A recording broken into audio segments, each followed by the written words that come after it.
When you look at a map of Africa, the first thing that strikes you is its sheer size. A landmass so vast it stretches across both hemispheres, kissed by 2 oceans and 2 seas. With over 30,000 kilometers of coastline, Africa has more shoreline than Europe, more access to the sea than China, and more ocean frontage than the Americas combined. At first glance, it seems like Africa should have been a maritime superpower, dotted with natural harbors, busy ports, and thriving coastal cities. But here lies the deception. Unlike Europe's rugged edges carved by ice and time into countless bays, coves, and fjords, Africa's shoreline is smooth, too smooth. From Morocco down to Namibia, from Somalia to Mozambique, the coastline rolls like an unbroken wall. Few inlets, few safe havens, almost no natural harbors. For sailors of the past, this was a nightmare. The ocean was not a friendly highway. It was a roaring beast. Ships needed shelter, places to anchor, safe harbors to repair and trade. Europe had them in abundance.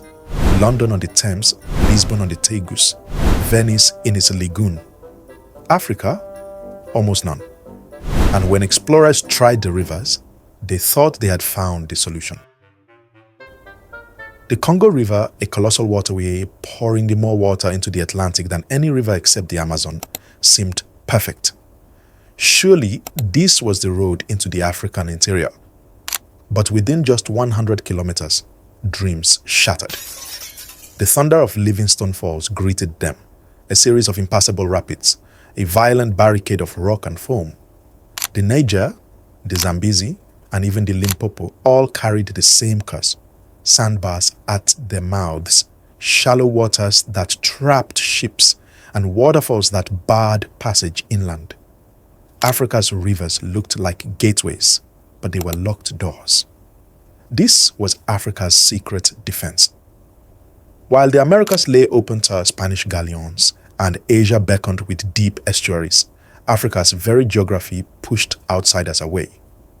For centuries, it remained a fortress continent, its wealth hidden behind a wall of waves and cliffs.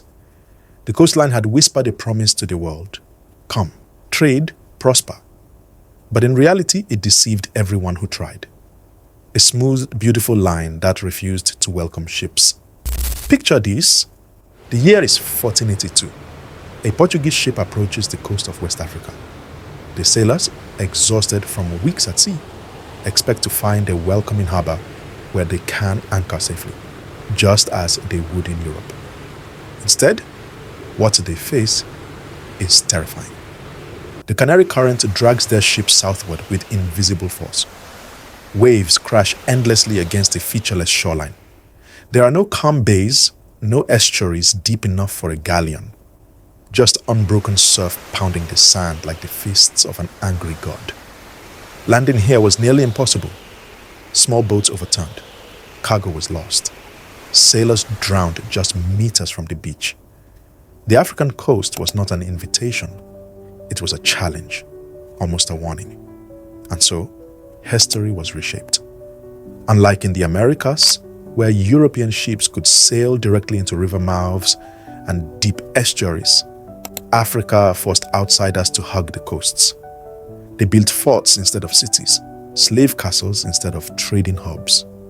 The wealth of Africa's interior, gold, ivory, salt, remained locked away for centuries, guarded by nature itself. Only a few places gave way. Lagos in Nigeria, Mombasa in Kenya, Cape Town at the southern tip. These became strategic choke points. But they were not natural gifts. They were artificial victories. Breakwaters built against the surf, channels dredged against the sandbars. Where Europe had ready-made harbors, Africa demanded human engineering. This geographical reality slowed colonization. It delayed the full exploitation of Africa until the 19th century, when steamships, railways, and modern engineering finally overcame the continent's defenses. By then, the stakes were higher, and the scramble for Africa was nothing short of a feeding frenzy. But beneath it all lay a hidden truth. Africa's coast was never designed to be open. It shaped the destiny of an entire continent. It kept kingdoms shielded, delayed imperial conquest, and forced outsiders to bow to its geography. The smooth shoreline that looked so inviting on maps was, in truth, a fortress of surf and stone. A silent guardian that made Africa the hardest prize to reach and the most contested once its doors were finally forced open. For centuries, Africa's coastline stood as a natural barrier, smooth, unbroken, and unwelcoming. But where nature resists, human ingenuity advances. What was once a fortress of waves can now be transformed into gateways of trade.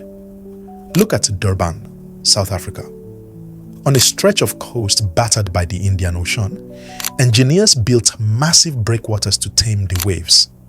They dredged channels deep enough for the largest ships in the world. What was once an open surf zone became one of Africa's busiest ports, handling millions of containers each year. Or take Lagos, Nigeria. The coastline there was shallow, surf-pounded, and almost useless for large vessels. Yet today, the Lekki Deep-sea port rises from a reclaimed land, stretching out into the Atlantic. Built with modern technology, it is now capable of docking ships larger than anything Africa has ever seen. These are not isolated victories. Across the continent, the solution lies in engineering, dredging rivers and coastal shelves to carve deep channels, breakwaters and seawalls to calm the relentless surf, artificial harbors built where nature gave none, land reclamation to push ports further into the sea, reaching deep waters, and above all, modern logistics hubs to connect these ports inland, overcoming the age-old barrier of rivers and escarpments. This is not just about trade, it is about rewriting the destiny that geography imposed. For centuries, Africa's smooth coast delayed its connection to the world. Today, with technology, Africa can turn its coastline into a chain of world-class maritime hubs, revealing Singapore, Dubai, and Rotterdam. The same coast that once deceived explorers can now be reshaped into the backbone of Africa's economic rise.